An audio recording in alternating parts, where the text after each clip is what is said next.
Soy Amelia, de 35 años, y hoy enterré a mi esposo, James, en el extranjero. Después de 30 horas sin dormir viajando a casa, le envié un mensaje a nuestro chat grupal familiar. ¿El vuelo aterriza a las 5 de la tarde? ¿Alguien puede recogerme? Mi hermano Troy respondió, estamos ocupados. Prueba Uber. Mamá agregó, ¿por qué no planeaste mejor?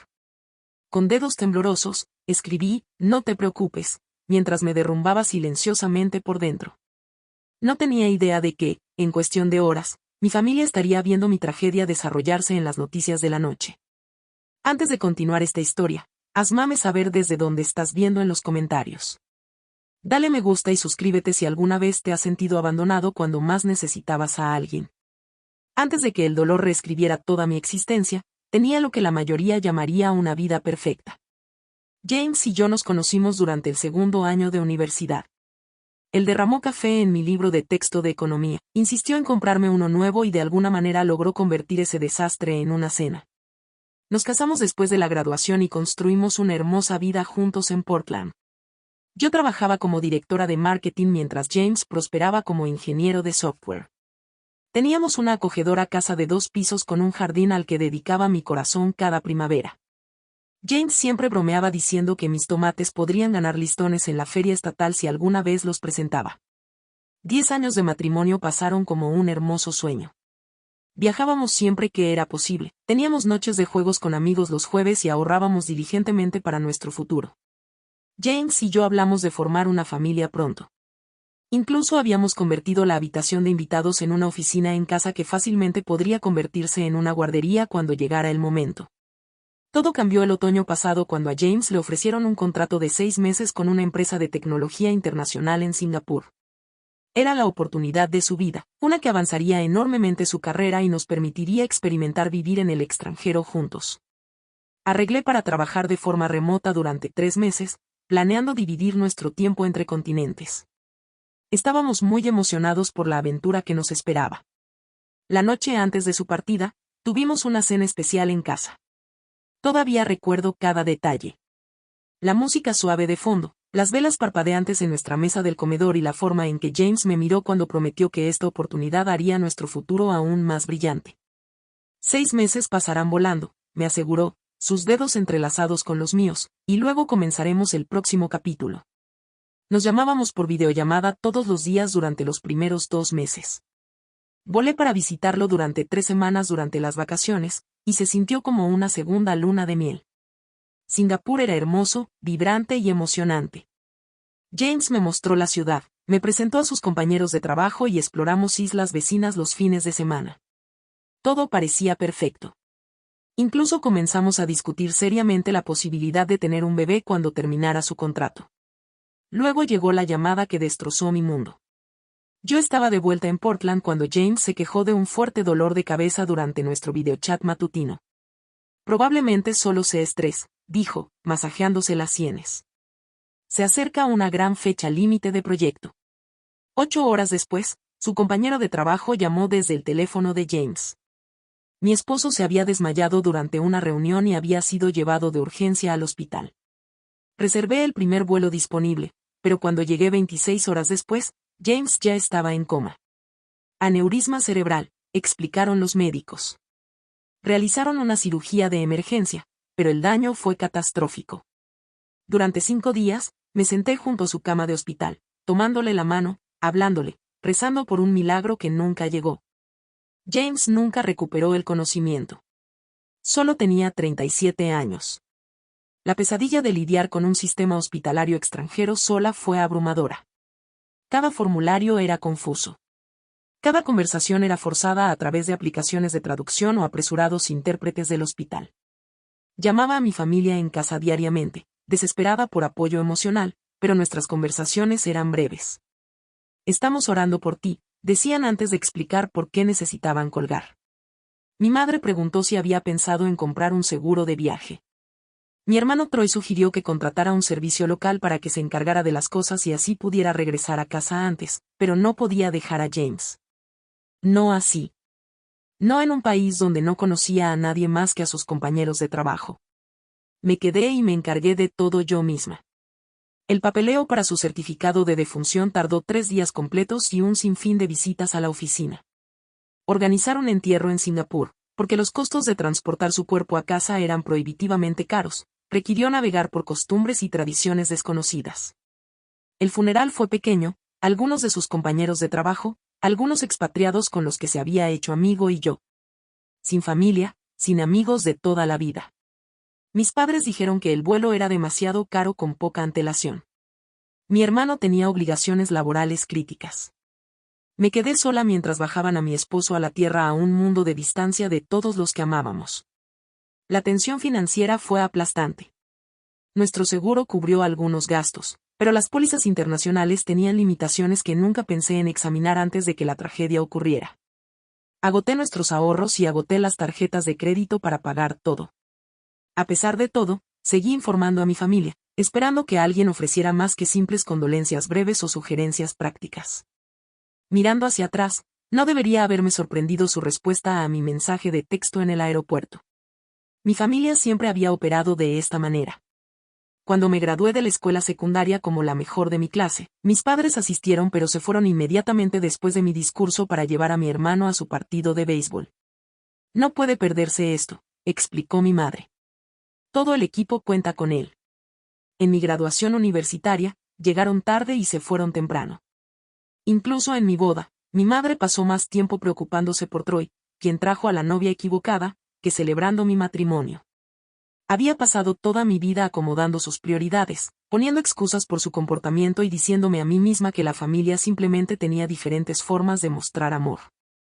Ahora, de pie ante la tumba de mi esposo al otro lado del mundo, finalmente entendí que algunas personas simplemente no tienen la capacidad de poner a los demás primero, incluso en momentos de necesidad desesperada. Después del funeral, comenzó una pesadilla completamente nueva. La burocracia de Singapur requería múltiples copias certificadas de los certificados de defunción, cada una de las cuales debía ser autenticada en diferentes oficinas gubernamentales repartidas por la ciudad. Pasé 3 días yendo y viniendo entre edificios bajo el calor tropical, haciendo filas interminables e intentando explicar mi situación con palabras ahogadas por el dolor. Cada noche me desplomaba en nuestro apartamento alquilado, rodeada de la ropa de James que todavía olía a él. En mi última mañana en Singapur, visité la tumba de James por última vez. El cementerio estaba tranquilo al amanecer, con los pájaros cantando en los frondosos árboles.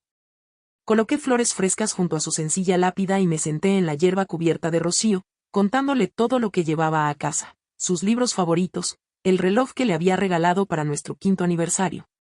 La colección de conchas marinas que habíamos recogido durante nuestros viajes de fin de semana a las playas cercanas. Te mantendré vivo en mi corazón, susurré, presionando la palma de mi mano contra el mármol frío. Todos los días por el resto de mi vida. Mi viaje a casa se prolongó durante más de 30 horas. Primero, un retraso de 6 horas en Singapur debido a problemas mecánicos. Luego, una conexión perdida en Tokio que requirió una noche en un hotel del aeropuerto. La etapa final incluyó una turbulencia tan severa que los asistentes de vuelo permanecieron sentados durante 2 horas. Cuando comenzamos nuestro descenso a Portland, había estado viajando durante más de un día seguido, apenas había comido y funcionaba únicamente con el dolor y la determinación. Durante esas interminables horas de viaje, mi mente seguía regresando a los recuerdos de la infancia, viendo patrones que antes había excusado. Cuando tenía 8 años, me rompí el brazo al caerme de la casa del árbol del patio trasero. Mis padres me llevaron a la sala de emergencias, pero me dejaron con una vecina para esperar mientras llevaban a Troy a su partido de fútbol del campeonato. No puede perderse esto, explicó mi madre. Todo el equipo cuenta con él. Cuando obtuve una beca para la universidad de mis sueños, la primera pregunta de mi padre fue si les costaría algo. Troy tenía campamentos deportivos caros ese verano, me recordó. La universidad era mi elección, así que yo debía encargarme de las finanzas. Trabajé 2 trabajos entre clases mientras Troy asistía a una universidad fuera del estado totalmente financiada por nuestros padres. En mi boda, mi madre criticó mi vestido por poco práctico y mi padre se quejó del costo del modesto lugar. Troy llegó 1 hora tarde a la ceremonia. James había notado su comportamiento, pero me animó suavemente a centrarme en nuestra felicidad. No podemos cambiarlos, dijo. Pero podemos elegir cuánto poder tienen sobre nuestra alegría. Durante los arreglos funerarios en Singapur, llamaba a casa casi a diario. La mayoría de las llamadas iban al buzón de voz. Cuando alguien contestaba, las conversaciones eran breves y se centraban en cuándo regresaría, en lugar de cómo estaba lidiando. Mi madre sugirió que estaba viviendo mi duelo al quedarme para el funeral en lugar de simplemente cremar a James de inmediato. Troy preguntó si James tenía seguro de vida antes de expresar preocupación por una presentación de trabajo con la que estaba teniendo problemas. A pesar de esta historia, una parte irracional de mí creía que esta tragedia, el peor momento de mi vida, finalmente provocaría la compasión que siempre había anhelado de mi familia. Seguramente, reconocerían la magnitud de mi pérdida y responderían con el apoyo que tan desesperadamente necesitaba. 3 días antes de mi último vuelo a casa, envié un mensaje a nuestro chat familiar con los detalles de mi itinerario. Las respuestas fueron mínimas, emojis de pulgar hacia arriba de ambos padres y Troy preguntando si traía algún recuerdo. Aclaré mi hora de llegada 2 veces más antes de abordar mi vuelo final, esperando que alguien se ofreciera a esperarme en el aeropuerto. Nadie lo hizo, pero hice un último intento cuando aterrizamos en suelo americano. Mis hermanos, estamos ocupados. Prueba con Uber se sintió como un golpe físico. La respuesta de mi madre, ¿por qué no planeaste mejor?, me hizo dudar si alguna vez les había importado de verdad. En ese momento, sentada en un asiento de avión apretado, rodeada de pasajeros ansiosos por desembarcar, me hice una promesa silenciosa a James y a mí misma. Esta sería la última vez que esperaría agua de un pozo vacío. El aeropuerto internacional de Portland bullía con la actividad de la tarde mientras me abría paso por la aduana. La luz fluorescente me dolía los ojos después de tantas noches sin dormir, y cada anuncio por el sistema de megafonía me hacía estremecer. Navegué por la terminal abarrotada en piloto automático, mi cuerpo presente, mientras mi mente permanecía a miles de kilómetros de distancia con James. Me quedé en la recogida de equipaje, viendo las maletas circular sin cesar por la cinta transportadora. Las mías eran fáciles de identificar, una maleta grande y negra que contenía mi ropa y otras 2 repletas de las pertenencias de James. Las cosas que no podía soportar dejar atrás. Su suéter favorito, el diario de cuero que le había regalado la Navidad pasada, álbumes de fotos, la taza de café que usaba cada mañana, fragmentos de nuestra vida juntos que ahora representaban todo lo que me quedaba de él. Mi teléfono vibró con otro mensaje en el chat familiar. Lo abrí con la esperanza de que alguien hubiera reconsiderado. Troy, en serio, hermana, no podemos reorganizar nuestros horarios en el último minuto. Por eso existe la planificación. Mamá, tu padre y yo tenemos cena con los Henderson esta noche. Confirmamos hace semanas. Papá, el pronóstico dice lluvia más tarde. Conduce con cuidado cuando llegues a casa. Miré la pantalla, una familiar sensación de vacío se extendió por mi pecho. Ni siquiera una pregunta sobre cómo estaba o si había llegado a salvo. Ningún reconocimiento de lo que acababa de pasar. Escribí un simple no te preocupes, entiendo. Y aunque no entendía en absoluto cómo los planes de cena o las obligaciones sociales podían superar la necesidad de apoyar a tu hija que acababa de enterrar a su esposo sola. El peso de las maletas me hizo tambalear mientras las cargaba en un carrito. Las posesiones de James de repente se sintieron increíblemente pesadas, tanto física como emocionalmente. Mientras luchaba por salir, una de las ruedas del carrito se atascó, haciendo que la maleta superior se estrellara contra el suelo. Se abrió, derramando la ropa de James por el pulido suelo del aeropuerto. Me arrodillé, recogiendo frenéticamente sus pertenencias mientras las lágrimas nublaban mi visión. Un suéter azul, sus zapatillas favoritas para correr, la corbata que usaba para cenas elegantes. Cada artículo que tocaba desataba nuevas oleadas de dolor. Déjame ayudarte, señora. Una empleada del aeropuerto se arrodilló a mi lado, recogiendo suavemente los artículos esparcidos. Su etiqueta con el nombre decía Gloria. Tenía ojos amables que se arrugaban en las esquinas. ¿Está bien? La simple pregunta rompió algo dentro de mí. ¿Cuándo fue la última vez que alguien me había preguntado si estaba bien? No cuándo lo superaría o qué pasos prácticos necesitaba dar, sino simplemente si estaba bien. Mi esposo murió, susurré. Acabo de enterrarlo en Singapur. La expresión de Gloria se suavizó con genuina compasión. Me ayudó a volver a empacar la maleta en silencio, luego me acompañó personalmente al área de recogida de vehículos compartidos. ¿Alguien viene a buscarla?, preguntó. Negué con la cabeza. No, mi familia está ocupada. Su ceño fruncido lo decía todo, pero ella no comentó. En cambio, esperó conmigo hasta que llegó el vehículo compartido, me ayudó a cargar el equipaje y me apretó la mano antes de que me subiera. Cuídese, dijo. Fue más consuelo del que mi propia familia había ofrecido. El viaje compartido costó $78 debido a los precios de la hora pico. El conductor, un hombre mayor llamado Paul, mantuvo una conversación educada mientras navegábamos por el tráfico pesado. Cuando preguntó por mi viaje, di respuestas vagas, temiendo que me desmoronaría por completo si decía la verdad en voz alta. Pareció sentir mi angustia y puso música suave en su lugar, señalando ocasionalmente los cambios en la ciudad que habían ocurrido en los últimos meses. Después de casi una hora, entramos en mi entrada. La casa se veía exactamente como la había dejado, pero completamente diferente. James nunca más abriría esa puerta principal, nunca más entraría en esta entrada, nunca más se quejaría de que el arce dejaba caer semillas que obstruían los canalones. Paul me ayudó a llevar mi equipaje al porche. Al dejar la última bolsa, dudó. ¿Está segura de que está bien, señorita? Parece, bueno, como si necesitara a alguien. Le aseguré que estaba bien, le di una propina generosa y observé cómo sus luces traseras desaparecían por la calle antes de buscar a tientas las llaves de mi casa. La puerta se abrió para revelar un interior frío y oscuro. Le había pedido a mi madre que ajustara el termostato el día antes de mi llegada. Al parecer, lo había olvidado. Dentro, un aire viciado me recibió. El correo se desbordaba de la cesta junto a la puerta. Otra tarea que mi familia había prometido manejar, pero que claramente ignoraron. El refrigerador solo contenía condimentos caducados y un recipiente mohoso de algo no identificable.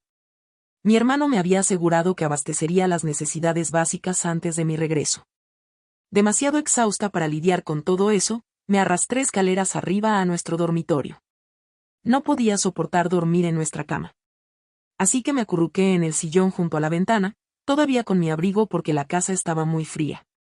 Rodeada de fotografías de tiempos más felices, finalmente me permití desmoronarme por completo. Me desperté horas después, desorientada y temblorosa. La casa estaba en silencio de una manera que nunca lo había estado cuando James estaba vivo. No había pasos en el pasillo, no había cafetera gorgoteando abajo, no había tarareos desafinados de la ducha, solo vacío y el ocasional crujido de la madera asentándose. La puerta del armario de James estaba entreabierta, revelando la ropa que había dejado. Mi familia había prometido organizar sus pertenencias para facilitar mi regreso. Dentro, encontré todo intacto. Sus zapatos alineados con precisión como los había dejado. Su camisa de franela favorita todavía colgaba del gancho donde la había puesto la mañana en que se fue a Singapur. Cada artículo exactamente donde había estado 6 meses atrás, conservado como un museo de la vida que alguna vez tuvimos. Me hundí en el suelo del armario, abrazando su camisa, buscando desesperadamente cualquier rastro persistente de su olor. No había nada, solo algodón limpio y el leve olor a humedad de un espacio sin abrir durante demasiado tiempo. Había llevado piezas de él a través del océano solo para descubrir que las piezas que había dejado atrás ya no se sentían como él en absoluto. La mañana llegó con un extraño gorgoteo desde abajo. Rígida por dormir en la silla, bajé a investigar. El ruido se hizo más fuerte a medida que me acercaba a la cocina. Y cuando encendí la luz, jadeé de horror. Agua salía a chorros de una gran grieta en el techo, cayendo en cascada por las paredes y formando un charco en el suelo de baldosas. La temperatura de la casa había bajado aún más durante la noche, y podía ver mi aliento empañando frente a mi cara. Caminé chapoteando a través de 7 centímetros de agua helada para llegar al armario de servicios donde se encontraba la válvula principal de cierre del agua. La rueda de metal estaba tan fría que me quemó los dedos mientras luchaba por girarla. Después de varios intentos, el flujo de agua finalmente se detuvo, pero el daño ya era extenso. El agua se había filtrado debajo de los pisos de madera del comedor, haciendo que se abombaran y deformaran. El yeso de la cocina cedía peligrosamente y el agua goteaba de los accesorios de iluminación, creando una situación eléctrica peligrosa. La tubería debe haberse congelado y reventado durante la reciente ola de frío. Si alguien hubiera mantenido una calefacción adecuada en la casa según lo prometido, esto nunca habría sucedido. Me quedé en mi cocina anegada, mirando la destrucción, sintiéndome extrañamente distante. Después de todo lo demás, esto casi parecía cómico. Por supuesto, mi regreso a casa incluiría una casa inundada. Afuera, La temperatura bajaba rápidamente a medida que se acercaba otra tormenta invernal. Las noticias locales habían estado advirtiendo sobre ello durante días, según las notificaciones en mi teléfono. Mi familia debe haber sabido sobre el pronóstico cuando sugirieron que condujera con cuidado. Sin embargo, nadie había pensado en asegurarse de que la casa estuviera adecuadamente preparada para el invierno o calentada. Llamé a un fontanero de emergencia solo para que me dijeran que estaban atrasados por días debido a problemas similares en toda la ciudad. Estamos pensando en el martes como muy pronto, explicó el despachador disculpándose. La tormenta tiene a todos llamando con tuberías reventadas. Mi siguiente llamada fue a mi hermano. Troy respondió al cuarto timbrazo, su voz distraída. Oye, no puedo hablar ahora mismo. Me estoy preparando para esa cena con los Wilson que mencioné. La casa está inundada, dije rotundamente. Una tubería reventó. Hay agua por todas partes y el fontanero no puede venir hasta el martes. Eso apesta, respondió Troy, sonando más molesto que preocupado. ¿Probaste con otros fontaneros? Quizás revisa Angie's List o algo así. Troy, acabo de regresar de enterrar a mi esposo. He estado viajando durante más de un día seguido. No puedo quedarme aquí. Hay agua en los accesorios eléctricos y no hay calefacción. ¿Podría quedarme contigo hasta que esto se resuelva? El silencio que siguió me lo dijo todo antes de que él siquiera hablara. En realidad, esta noche es un muy mal momento. Lisa y yo tenemos a los Wilson, clientes que he estado tratando de conseguir durante meses, y nuestra habitación de invitados está llena de materiales de manualidades de Lisa ahora mismo. ¿Llamaste a mamá y papá? Terminé esa llamada y luego probé con mis padres. Mi madre respondió con excusas inmediatas. Oh, cariño. Ya sabes, normalmente diríamos que sí, pero el club de bridge se reúne aquí mañana y hemos pasado todo el día preparando. Además, a tu padre le ha estado molestando la espalda. Simplemente no podemos manejar invitados ahora mismo. ¿Qué tal un hotel? Deberías tener seguro para ese tipo de cosas. A estas alturas, no había comido una comida adecuada en más de 24 horas. El viaje internacional, el dolor y ahora esta crisis me habían dejado físicamente agotada. Me sentía mareada y con náuseas mientras intentaba navegar por la cocina inundada para encontrar algo comestible. La energía parpadeó ominosamente mientras la tormenta afuera se intensificaba. Logré localizar un paquete de galletas rancias en un armario y las comí mecánicamente mientras estaba de pie en el agua que ahora me había empapado los zapatos y los calcetines. Mis extremidades comenzaban a entumecerse por el frío, pero no podía hacerme lo suficiente como para buscar ropa seca. Todo se sentía distante y sin importancia. En un último intento desesperado por arreglar algo, cualquier cosa, decidí revisar el panel eléctrico en el sótano para ver si al menos podía hacer funcionar algo de calefacción en una parte de la casa. Las escaleras del sótano estaban resbaladizas con agua, y me agarré a la barandilla con fuerza mientras bajaba. El espacio mohoso estaba parcialmente inundado con agua que me llegaba a los tobillos. Me arrastré hacia el panel eléctrico en la pared del fondo, usando la linterna de mi teléfono para guiarme. Cuando alcancé la puerta del panel, mi pie resbaló en el concreto mojado. Caí hacia adelante, mi mano instintivamente apoyándose contra la caja de metal. Una fuerte descarga eléctrica recorrió mi brazo, arrojándome hacia atrás. Mi cabeza golpeó algo duro al caer, y por un momento, todo se oscureció. Volví en sí en el suelo del sótano, desorientada y temblando violentamente. Mi brazo derecho me hormigueaba dolorosamente por la descarga eléctrica y algo cálido me goteaba por un lado de la cara. Cuando me toqué la sien, mis dedos se mancharon de sangre. La caída me había dejado una herida justo encima de la ceja. Luchando por ponerme de pie, sentí una oleada de mareo. El sótano parecía inclinarse y girar a mi alrededor mientras me tambaleaba hacia las escaleras. Cada paso requería una inmensa concentración. A mitad de camino, tuve que parar y sentarme, mi visión borrosa en los bordes. Cuando llegué de nuevo a la planta principal, apenas estaba consciente. Me desplomé en el sofá de la sala de estar, incapaz de seguir adelante. La casa se había vuelto aún más fría y ya no podía sentir los dedos de las manos ni de los pies. Una parte lejana de mi mente reconoció los síntomas de la hipotermia, pero no pude reunir la energía para preocuparme. Mientras entraba y salía de la conciencia, un pitido agudo penetró la niebla en mi cerebro. El detector de monóxido de carbono estaba sonando. Algo andaba mal con el sistema de calefacción, tal vez dañado por el agua o funcionando mal debido a la tormenta. El gas tóxico estaba llenando la casa mientras yo yacía incapacitada, incapaz de pedir ayuda. Mi teléfono estaba en la mesa de café a solo unos centímetros de mi mano, pero bien podría haber estado a kilómetros de distancia. Mis extremidades se negaron a cooperar y la oscuridad se apoderó de los bordes de mi visión. En lo que creí que podrían ser mis últimos momentos conscientes, una extraña calma se apoderó de mí. Si así era como terminaba, al menos estaría con James de nuevo. Al menos el dolor se detendría. Lo último que recuerdo antes de perder la conciencia por completo fue el sonido de alguien golpeando la puerta principal y una voz gritando. Luego, nada más que oscuridad. Más tarde supe que Diane Foster, mi vecina de enfrente, había notado agua fluyendo por debajo de mi puerta principal y bajando por los escalones del porche. Preocupada, había intentado llamar primero, luego vino a investigar. Cuando nadie respondió a sus golpes, pero escuchó la alarma de monóxido de carbono sonando dentro, llamó inmediatamente a los servicios de emergencia. Los bomberos derribaron la puerta y me encontraron inconsciente en el sofá, la casa peligrosamente fría y parcialmente inundada con niveles de monóxido de carbono muy por encima del umbral de seguridad. Según los paramédicos que me transportaron al Hospital General de Portland, sufría de hipotermia moderada, intoxicación por monóxido de carbono, una conmoción cerebral y los efectos de una descarga eléctrica. Unas horas más y habríamos estado ante un resultado muy diferente, le dijo uno de ellos al médico de la sala de emergencias. En el hospital, el equipo médico trabajó rápidamente para elevar mi temperatura corporal y administrar oxígeno para contrarrestar el monóxido de carbono en mi sistema.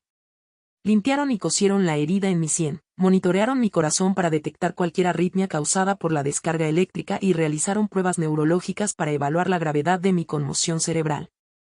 Cuando encontraron mi pasaporte con los sellos recientes de Singapur y notaron mi anillo de bodas, una enfermera compasiva llamada Sara preguntó suavemente sobre mis circunstancias. En mi estado semiconsciente, aparentemente le conté todo, la muerte de James, el funeral en el extranjero, la respuesta de mi familia a mi solicitud de transporte y el regreso a una casa fría y descuidada. Sara documentó todo en mi historial médico, preocupada por mi falta de sistema de apoyo al ser dada de alta. Lo que ninguna de nosotras sabía era que un reportero local llamado Michael Chen estaba en el hospital cubriendo lesiones relacionadas con la tormenta para las noticias de la noche. Escuchó a un paramédico discutiendo mi caso en la sala de descanso. La extraña confluencia de tragedia que llevó a una mujer recién viuda a ser encontrada casi muerta en su propia casa. El ángulo de interés humano era demasiado convincente para ignorarlo. Michael entrevistó a Diane, quien compartió que me había visto llegar a casa en un vehículo compartido la tarde anterior. Se veía agotada, completamente agotada, Diane le dijo a la cámara. Tenía la intención de ir a darle la bienvenida, pero con la tormenta acercándose, me ocupé preparando mi propia casa. Ahora me siento terrible sabiendo por lo que estaba pasando sola. También habló con los paramédicos que respondieron a la llamada. Uno de ellos, visiblemente conmovido por la situación, compartió el intercambio de mensajes de texto que había visto en mi teléfono, que aún estaba abierto al chat familiar cuando me encontraron. Aquí hay alguien que acaba de perder a su esposo pidiéndole a su familia un simple viaje desde el aeropuerto, y básicamente le dijeron que tomara un Uber. Luego llega a casa a una casa que nadie ha revisado. Es simplemente desgarrador. Por la noche, la historia llegó a las noticias locales. Mujer local regresa del funeral de su esposo en el extranjero a una casi tragedia. El informe detallaba cómo había enterrado a mi esposo en Singapur, viajado más de 30 horas para regresar a casa. Se le había negado el apoyo básico de los miembros de la familia y luego casi muere debido a una emergencia doméstica evitable. Las redes sociales amplificaron la historia rápidamente. Las capturas de pantalla del intercambio de mensajes de texto compartidas por alguien en el hospital se extendieron por los grupos comunitarios locales y finalmente llegaron a plataformas más amplias. El contraste entre mi simple solicitud y las respuestas despectivas de mi familia resonó entre los espectadores. El hashtag #NoBorries comenzó a hacer tendencia localmente, con personas compartiendo sus propias historias de negligencia familiar durante momentos de necesidad. Las empresas locales respondieron con ofertas de asistencia.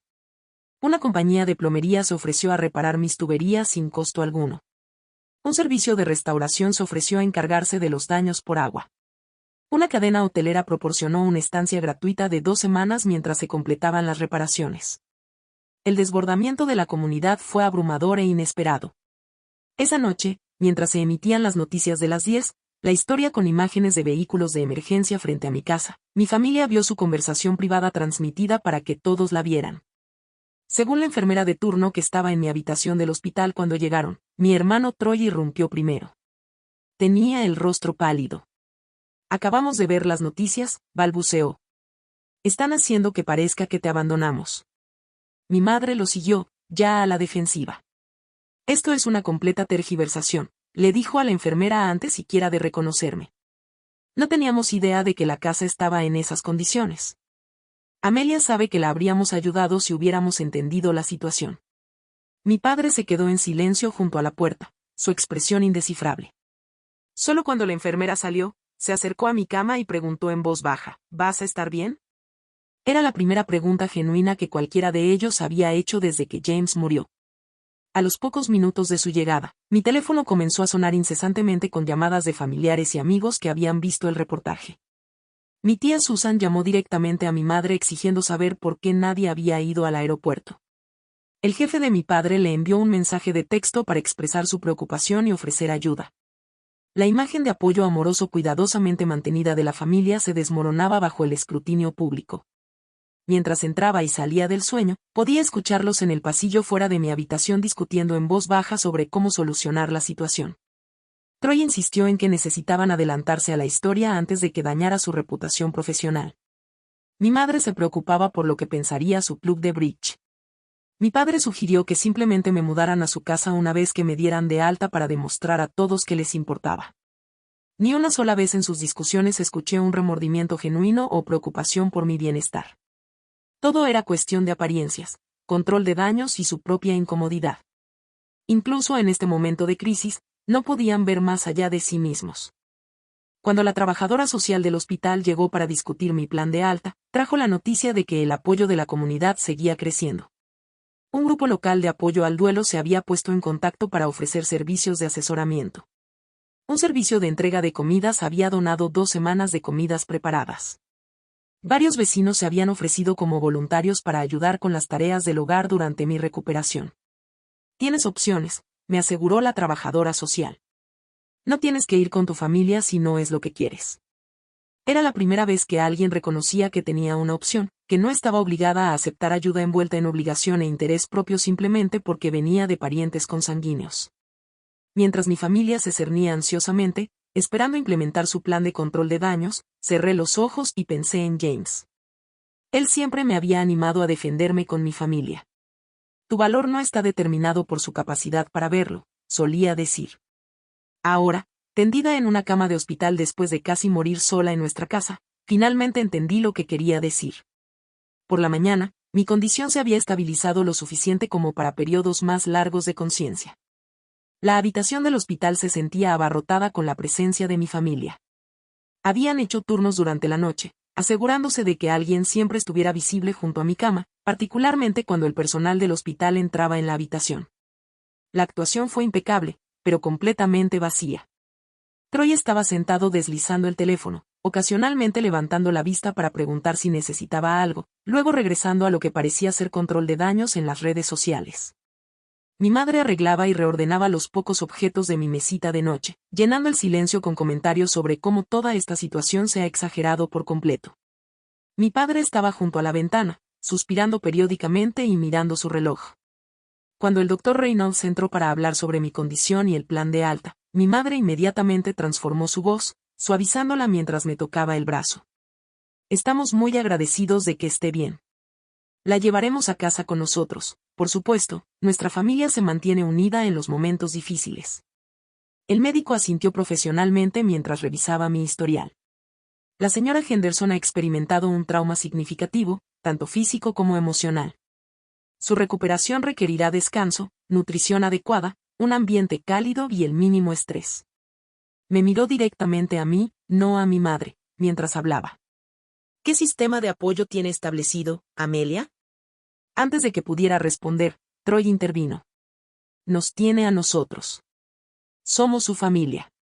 Solo hubo un malentendido sobre su hora de llegada ayer, que los medios han distorsionado por completo. El doctor Reynolds mantuvo su compostura profesional. Ya veo. ¿Y habrá alguien disponible para quedarse con ella continuamente durante las próximas 48 horas? La conmoción cerebral requiere monitoreo y no debe quedarse sola. Por supuesto, respondió mi madre suavemente. Ya hemos preparado la habitación de invitados. Puedo reorganizar mi horario para estar en casa. Una enfermera llamada Jessica entró con mi medicación y una bandeja de desayuno. Me había estado cuidando desde temprano por la mañana y había sido testigo de cómo cambiaba el desempeño de mi familia cada vez que entraba personal médico. Mientras revisaba mis signos vitales, preguntó en voz baja, ¿está cómoda con este plan, Amelia? Porque hay alternativas si las necesita. Mi madre se puso rígida. ¿Alternativas? Se viene a casa con su familia, donde pertenece.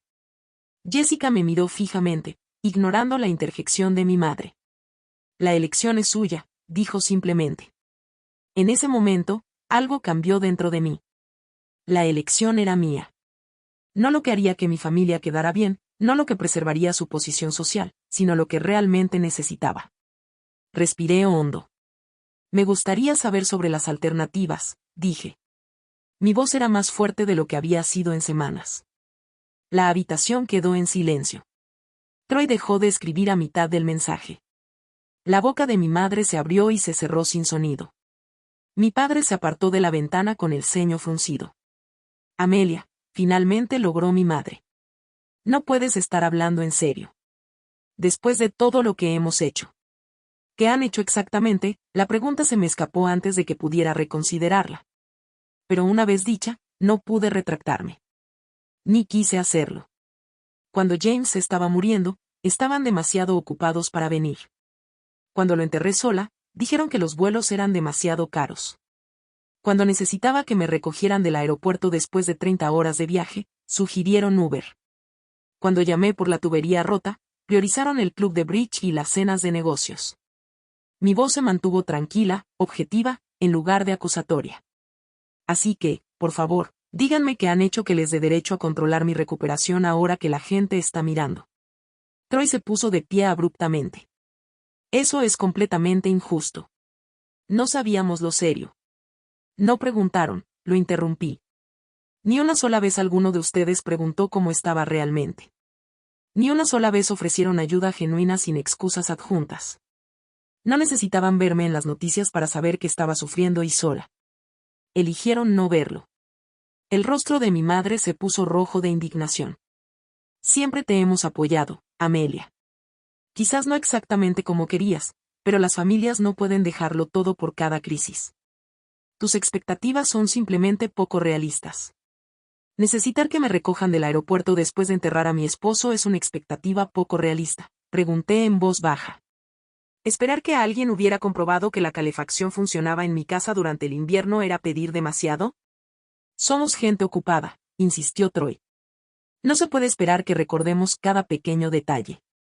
Cada pequeño detalle, repetí, dejando que las palabras flotaran en el aire.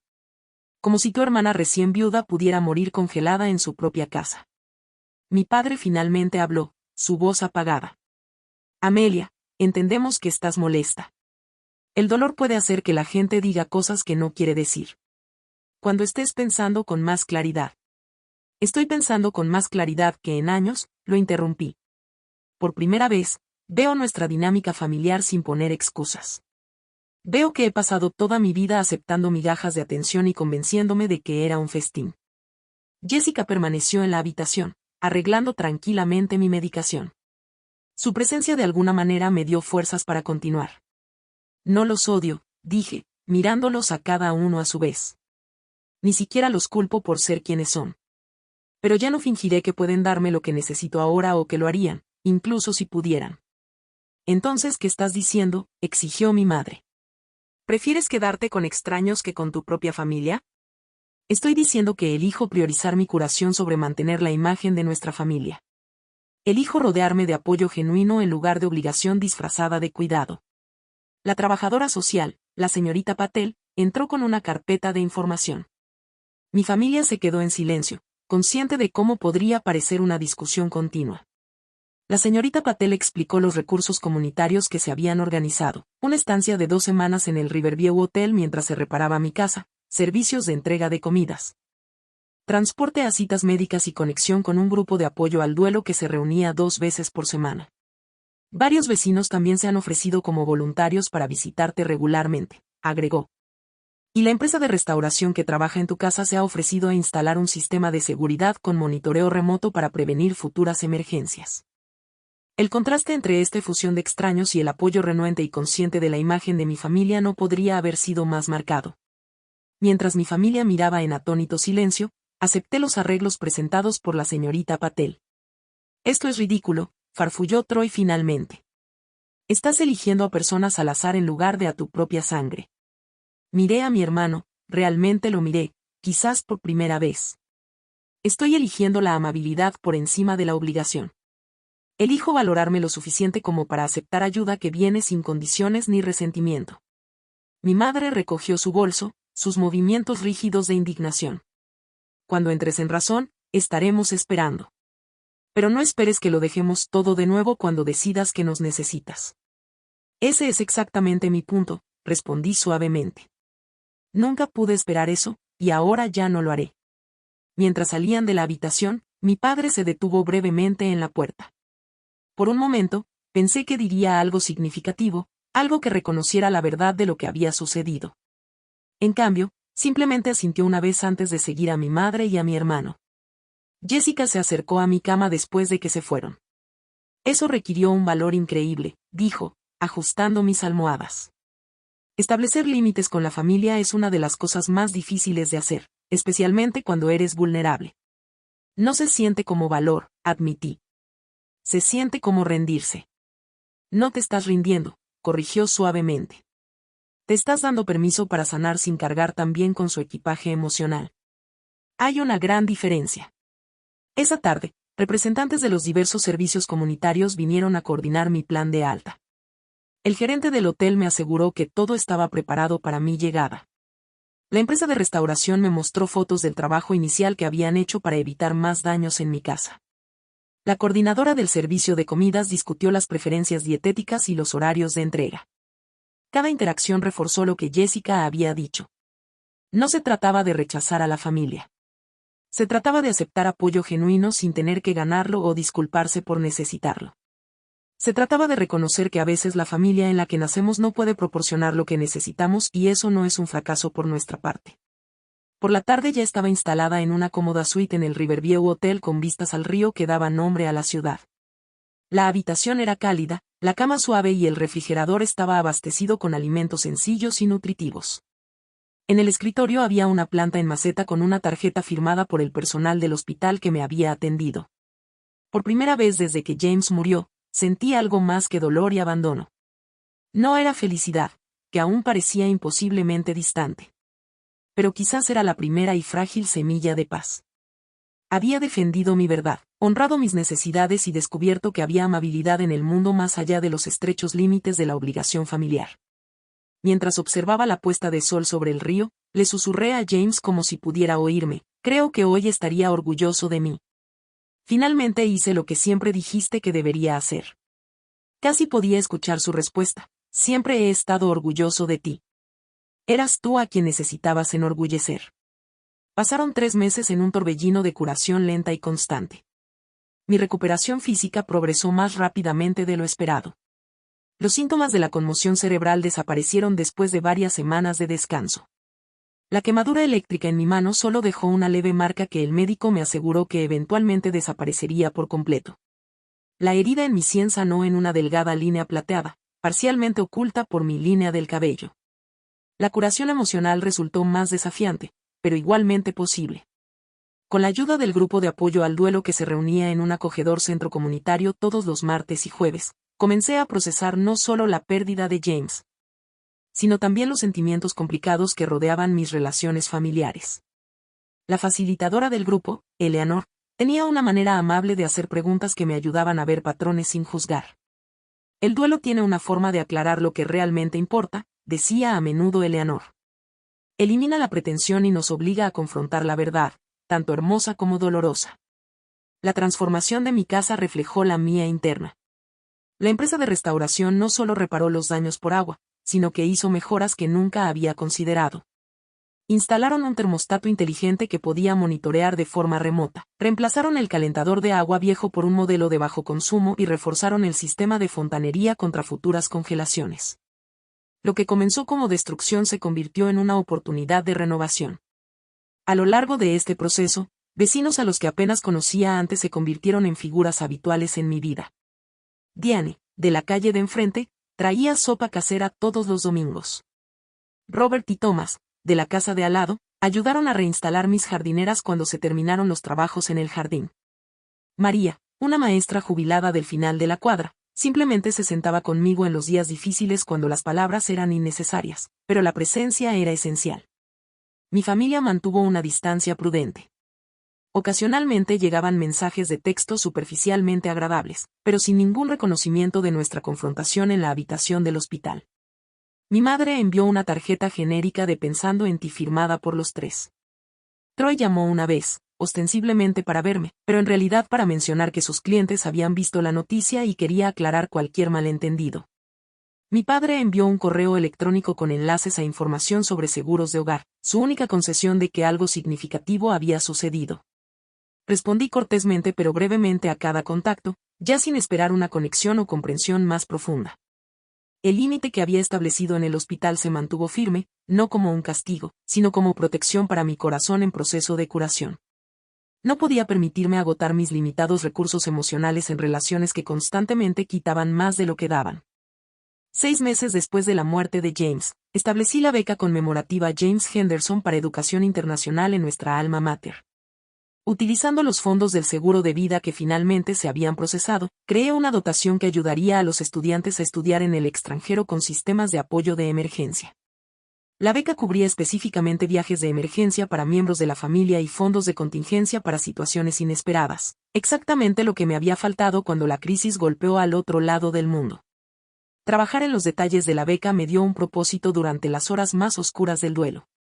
Cada disposición que incluí reflejaba una lección aprendida a través de una experiencia dolorosa. Cada salvaguarda representaba una dificultad de la que se podrían librar los futuros estudiantes y sus familias. James siempre había valorado la educación y las oportunidades. Esto me pareció la manera perfecta de honrar su memoria mientras transformaba mi dolor en algo significativo. En lo que habría sido nuestro 11º aniversario, organicé una pequeña reunión en mi casa reconstruida para anunciar al primer beneficiario de la beca.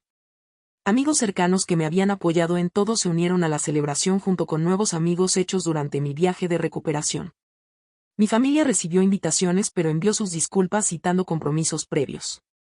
Cuando entregué el certificado de la beca a Angela, una joven estudiante brillante que planeaba estudiar en Japón, sentí la presencia de James con más fuerza que desde su muerte. No como un fantasma o una visita sobrenatural, sino como el impacto duradero del amor que habíamos compartido.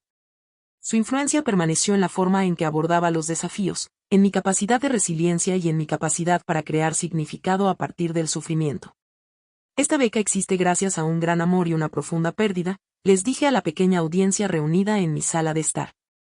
Pero también gracias a una lección inesperada de que la familia se puede encontrar en los lugares más sorprendentes, formada no necesariamente por lazos de sangre, sino por quienes aparecen cuando es más importante aparecer. La semana siguiente, recibí una carta de mi padre. Una carta manuscrita, algo que nunca antes había recibido de él. A diferencia de las comunicaciones superficiales de los meses anteriores, esta contenía algo raro, una reflexión. He estado pensando en lo que pasó después de que regresaste de Singapur, escribió.